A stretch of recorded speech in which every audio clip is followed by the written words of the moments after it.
नमस्ते दोस्तों, स्वागत है आप सभी का एस क्लासेस के यूट्यूब चैनल पर, जहां पढ़ाई होती है स्मार्ट तरीके से।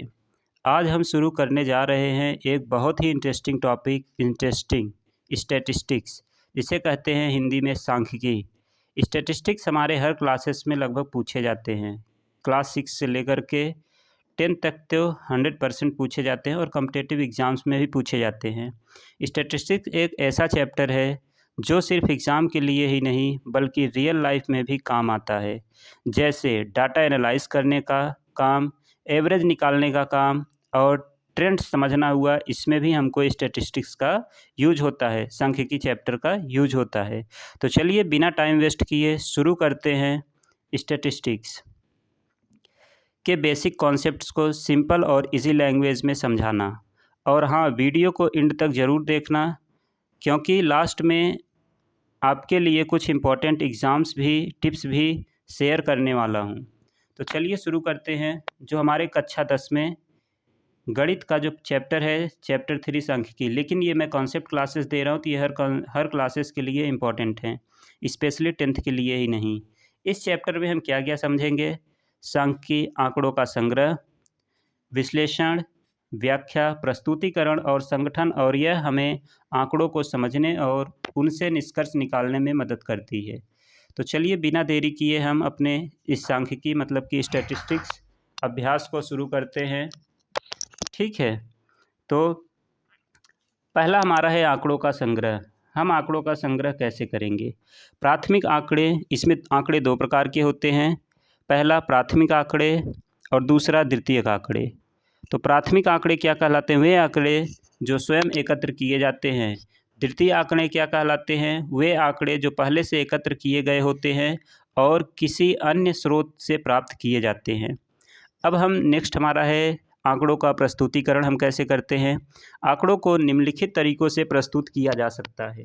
जैसे पहला हमारा हो गया अवकृतिक आंकड़े, दूसरा आवृत्ति बंटन सारणी, तीसरा हो गया हमारा समूहीकृत आंकड़े, चौथा हो गया हमारा आयत चित्र मतलब कि हिस्टोग्राम जिसको बोलते हैं, और नेक्स्ट हमारा हो गया बारंबारता बहुभुज, नेक्स्ट हमारा हो गया पाई चार्ट, अगला हो गया हमारा एग्जाम्पल में समझते हैं अवग्रीकृत आंकड़े क्या कहलाते हैं।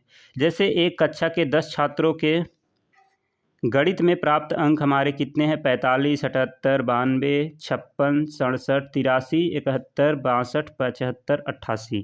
ठीक है, ये हमारे अवग्रीकृत आंकड़े कहलाते हैं। नेक्स्ट हम चलते हैं केंद्रीय प्रवृत्ति की माप क्या कहलाती है, जिसको बोलते हैं माध्य। माध्य हमारा क्या होता है? सभी प्रेषणों का योग बटा में प्रेषणों की संख्या।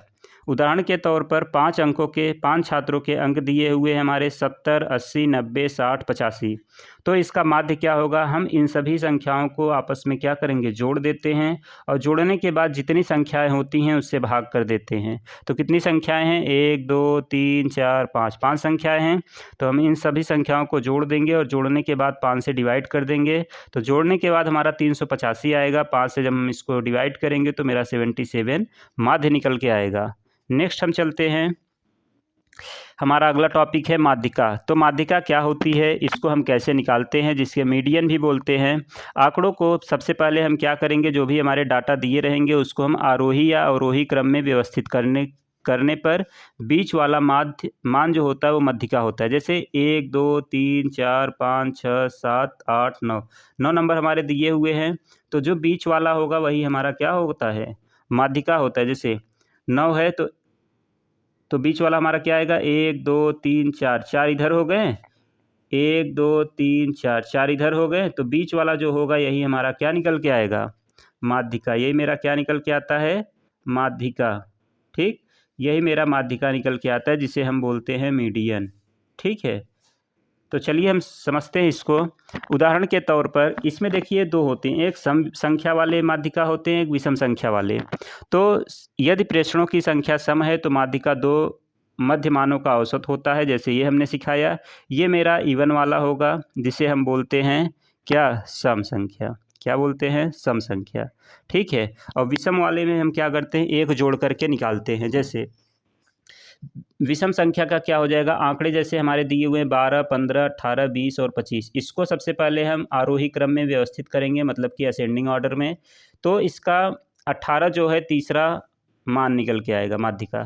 ठीक है, सम संख्या वाला कैसे निकलेगा हमने बताया ही, इन बीच वालों को जोड़ करके। ठीक है, इन बीच वाले संख्याओं को जोड़ करके हम 2 से भाग कर देते हैं तो हमारा सम संख्या वाले माध्यिका निकल के आ जाते हैं। ठीक है, ये मेरा विषम संख्या, ये जो हमने एग्जाम्पल दिया ये विषम संख्या वाला है। कौन सा है, ये विषम संख्या वाला माध्यिका है हमारा। ठीक, अगले टॉपिक पे हम चलते हैं। हमारा अगला टॉपिक है बहुलक, जिसे मोड बोलते हैं इंग्लिश में।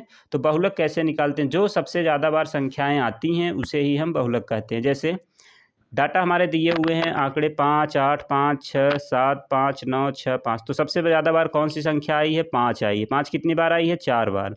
तो हमारा इसमें क्या हो जाएगा, बहुलक या मोड 4 हो जाएगा। क्या होगा, 4 होगा।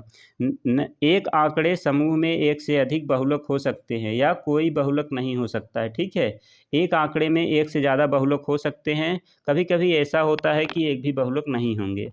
अगला टॉपिक पे हम चलते हैं, सामूहिकृत आंकड़ों का विश्लेषण करेंगे। तो इसमें क्या होता है, सबसे पहला हमारा है वर्गीकृत आंकड़े का माध्य।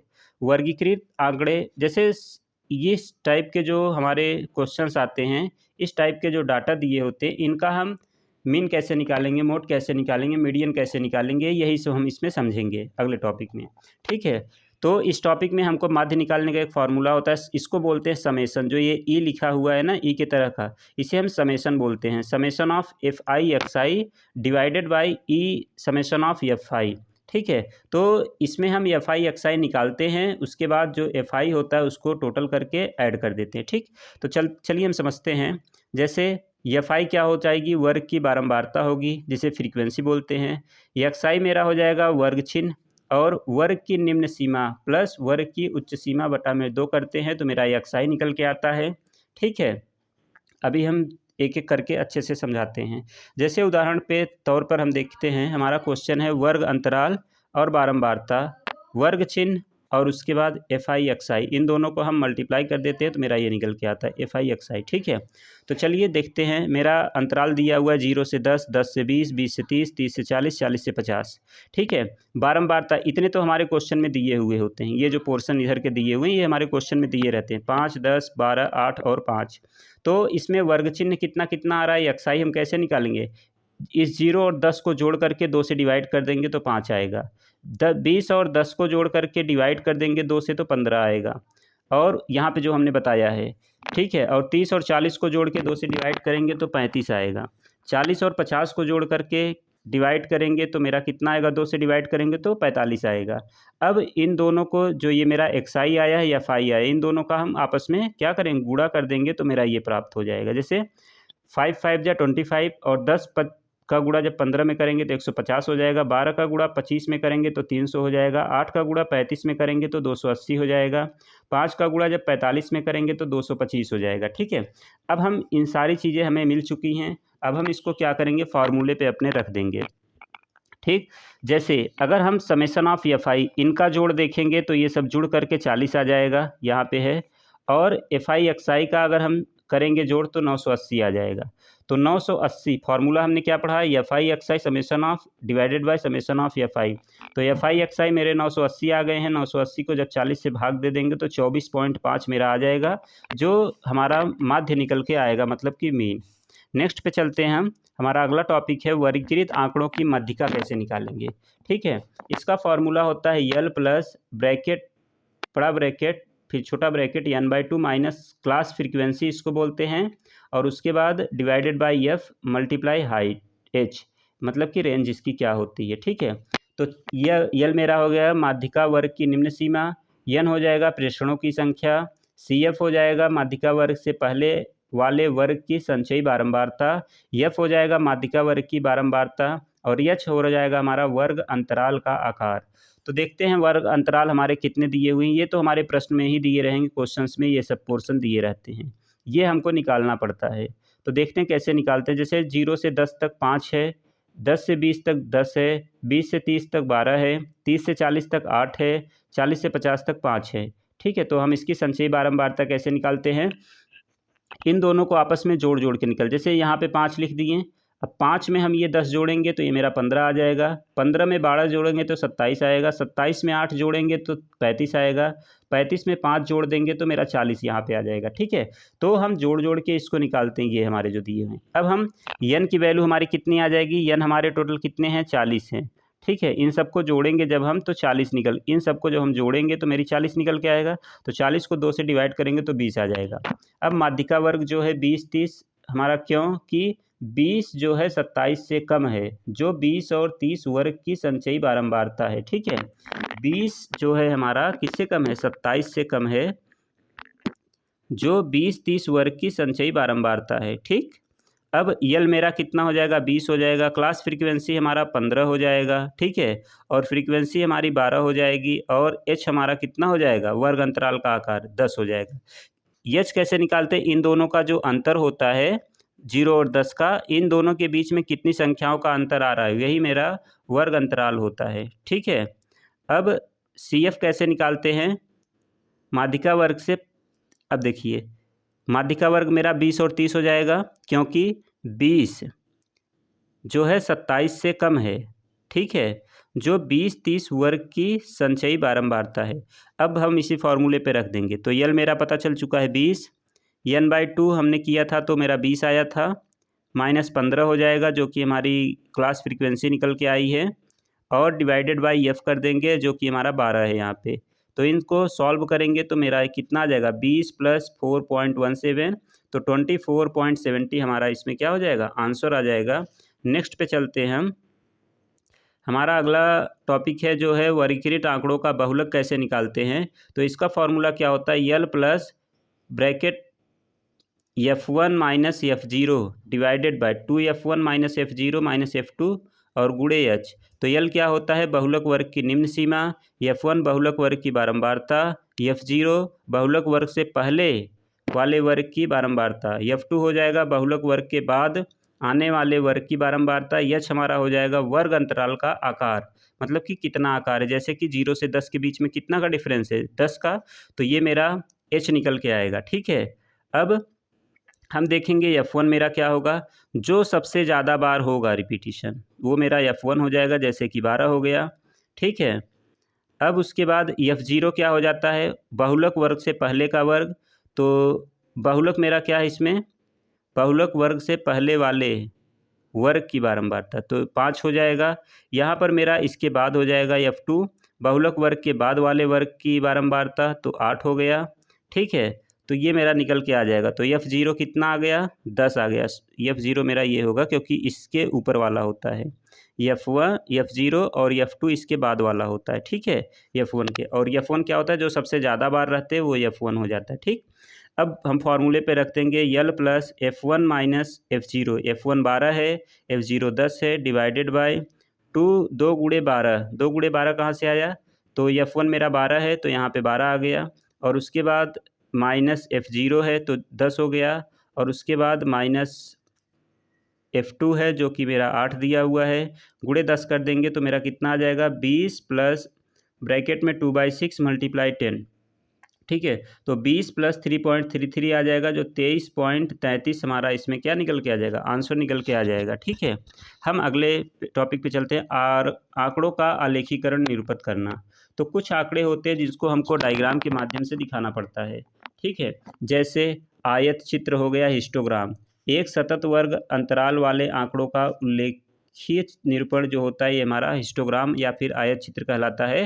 प्रत्येक वर्ग के लिए एक आयत खींचा जाता है जिसका क्षेत्रफल संकेत बारंबारता के समानुपाती होता है। ठीक है, नेक्स्ट हमारा होता है बारंबारता बहुभुज, फ्रीक्वेंसी पॉलीगन। बारंबारता बंटन को रेखा आलेख द्वारा दर्शाने की विधि जो होती है, जैसे प्रत्येक वर्ग चिन्ह को उसकी बारंबारता के विरुद्ध आलेखित किया जाता है और फिर बिंदुओं को सरल रेखाओं से जोड़ दिया जाता है। ठीक है, हम समझाते हैं, अभी इन सबके डायग्राम बना देंगे। और ओगिफ कैसे होगा, संचयी बारंबारता वक्र, यह 2 प्रकार की होती है, हो सकता है से कम प्रकार का त्वरण। ठीक है, जैसे हिस्टोग्राम पे हम इस तरीके से बना देते हैं। ठीक है,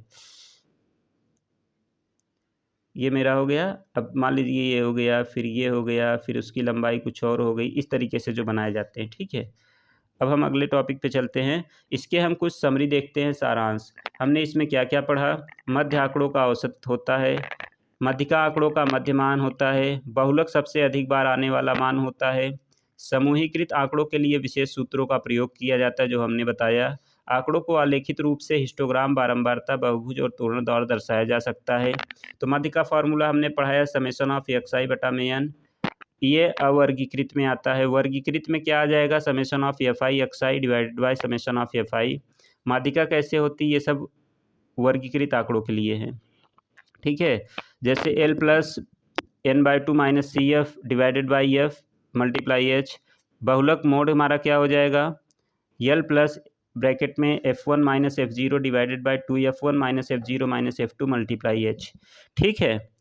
तो दोस्तों ये था स्टैटिस्टिक्स के बेसिक कॉन्सेप्ट्स, मतलब कि सांख्यिकी के जो बेसिक कॉन्सेप्ट्स हैं वो यही थे, ठीक है। जिसमें हमने समझा, हमने बताया ही समरी में क्या क्या हमने इसमें समझा। अगर आपको ये वीडियो पसंद आया हो तो लाइक करें, कमेंट करें, बताएं कि आपको सबसे यूज़फुल पॉइंट कौन सा लगा, और सबसे शेयर करें अपने दोस्तों को साथ, ताकि सभी को फ़ायदा हो सके, ठीक है। और हाँ, चैनल को सब्सक्राइब करना बिल्कुल भी ना भूलिए, क्योंकि अगले वीडियो में हम स्टैटिस्टिक्स के न्यूमेरिकल क्वेश्चंस और ट्रिक्स सीखने वाले हैं, बिल्कुल इजी और एग्ज़ाम फोकस तरीके, जो क्लास 10th में हमारे पूछे जाएंगे क्वेश्चंस। मिलते हैं नेक्स्ट क्लास में, तब तक के लिए स्मार्ट पढ़ाई का स्मार्ट तरीका by Pawan Tiwari sir. Thank you.